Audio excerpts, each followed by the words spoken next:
Dear friends, இது இந்த video வந்து 3வது பாகம். இப்போ ரியல் எஸ்டேட்டு நாம் யாரெல்லாம் எப்படி பண்ணிகிட்ருக்காங்க. மீண்டும் சொல்கிறேன், ரியல் எஸ்டேட் கம்பெனிகளை விட்டுருங்க. நாம் இதில் ஒரு ஏஜென்சியாவோ ஒரு சேனல் பார்ட்னராகவோ அல்லது ஒரு எக்ஸிக்யூட்டிவாகவோ அல்லது அந்த கம்பெனிகளை சார்ந்து இருந்து அவங்களுடைய ப்ராஜெக்டுகளை நாம் மனைப்பிரிவுகளை விற்கிறதுக்கு மனைப்பிரிவுகளோ வீடுகளோ விற்பதற்கான ஒரு தகுதியும் திறமையும் வளர்த்துக்கணும். அப்படின்னா அந்த நிறுவனங்களில் இப்போ நிறைய உங்களுக்கு விளம்பரங்கள் கொடுக்குறாங்க, பார்ப்பீங்க. ஆட்கள் தேவை, இந்த மாதிரி பகுதி நேர வேலை வாய்ப்பு, ரியல் எஸ்டேட் பிஸ்னஸ் இப்படி போட்டிருப்பாங்க. நீங்கள் அங்கே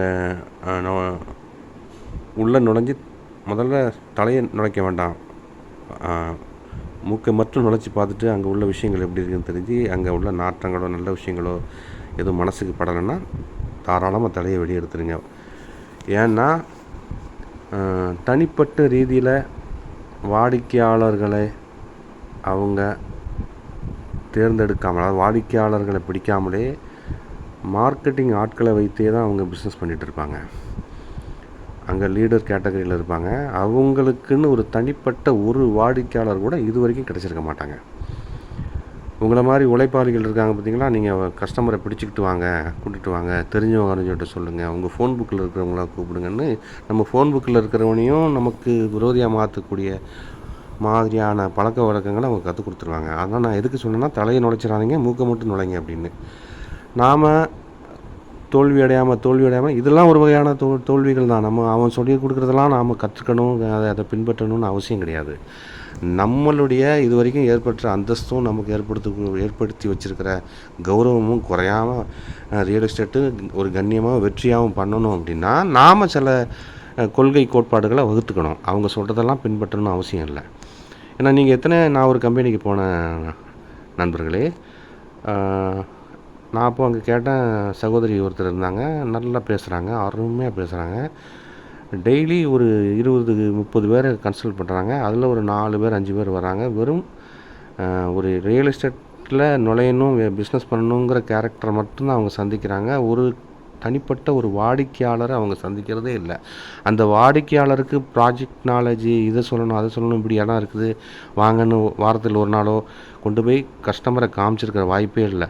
வேறு ஒரு ஏஜெண்ட்டை, அதாவது உங்களை மாதிரி சேனல் பார்ட்னரை, இவங்கள வச்சு தான் அவங்களுடைய பிஸ்னஸே போயிட்டுருக்கு.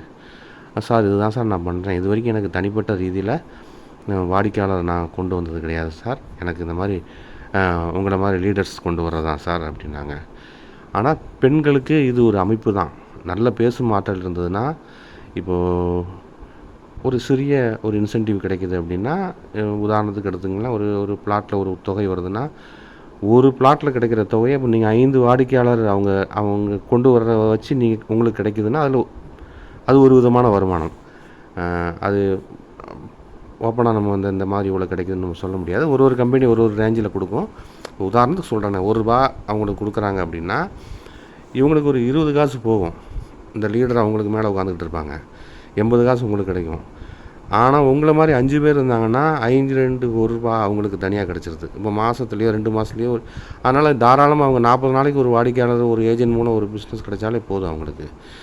இது ஒரு வகை திறமை தான். ஆனால் ஏஜெண்ட்டுகளையும் சேனல் பார்ட்னர்களையும் ஒன்று திரட்டக்கூடிய, அவங்கள வர வைக்கக்கூடிய ஆற்றலும் பேச்சாற்றலும் இருந்தால் தான் இதை நாம் செய்ய முடியும். இதில் சிறிதாக நான் பல விஷயங்கள் இந்த லைனில் நுழையாதவங்களுக்கு இது புரியாது, நுழைஞ்சவங்களுக்கு தெரியும். ஏன்னா நான் கமெண்ட்ஸ் கட் பண்ணி வச்சுருக்கிறேன். ஏன்னா சில விஷயங்களுக்காக. ஏன்னா நம்ம இன்னொன்று பார்த்திங்கன்னா, ஒரு கம்பெனியில் போனோன்னா நீங்கள் அங்கே ஒரு நல்ல திறமைசாலியாக இருக்கிறீங்க, அவங்க அப்ளிகேஷன் ஃபார்ம் கொடுப்பாங்க ஒரு கஸ்டமருக்கு. அதில் எல்லா டீட்டெயிலும், கஸ்டமருடைய டீட்டெயிலெலாம் நீங்கள் கொடுத்துட்டிங்கன்னு வைங்க, ஒரு கஸ்டமருடைய டேட்டா ஃபுல்லாக அவங்க எடுத்துக்குவாங்க.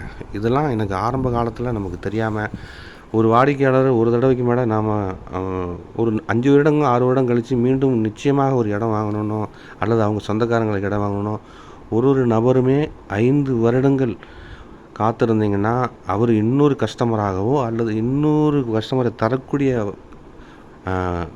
கேரக்டராகவும் நிச்சயம் மாறியிருப்பாங்க. இந்த இந்த இந்த மனை வியாபாரங்கள் அப்படி. ஏன்னா ஒரு 5 வருடத்தில் கடன் அடைப்பார், வேறு ஒரு பொருள் வாங்கணும்னு நினைப்பார். இப்படி தான் நடக்கும். அல்லது அவங்க சிஸ்டர்ஸ், நீங்கள் வாங்கின இடத்துல இப்போ தான் வீடுகள் நிறையா வந்துருச்சே, எனக்கு அங்கே ஏதாவது லேண்ட் இருந்தால் சொல்லுங்கள், இப்படி ஏதாவது ஒரு நமக்கு கிடச்சிட்டே இருக்கும். அதனால் நீங்கள் நிறுவனங்களில் உங்களுடைய வாடிக்கையாளர் டேட்டா கொடுக்குறதுலையும் ரொம்ப விழிப்புணர்வாக இருக்கணும். அதே மாதிரி ஒரு கஸ்டமருடையும் நீங்கள் பாதுகாத்துக்கணும். இந்த ஸ்டைலில், அதாவது அங்கே இருந்து ஸ்தாபனம் மாதிரி உட்காந்து பண்ணிகிட்ருக்கிற மாதிரி இருந்தாலும் அது பெண்களுக்கு தோதுப்படும். அவங்க பாவம் நிறைய இடங்களில் ஆண்கள் மாதிரி ரொம்ப லைனில் ரொம்ப அலைஞ்சி வாடிக்கையாளர் விளம்பரம் கொடுத்து நோட்டீஸ் கொடுத்து இப்படிலாம் பண்ண முடியாது. அந்த நல்ல பேச்சாற்றல் இருக்கிற பெண்கள் வந்து, நான் ஒரு சகோதரி பற்றி சொன்னேன் இல்லையா, அவங்கள பின்பற்றலாம். அவங்க ஒரு ஹெட்டில் இருந்தாங்கன்னா அதுக்கு கீழே இப்படி இதில் ஆர்வம் இருக்கிறவங்க நிச்சயமாக ஜெயிக்கலாம். அன்பு மக்களே, மீண்டும் அடுத்த வீடியோவில் சந்திப்போம். நன்றி.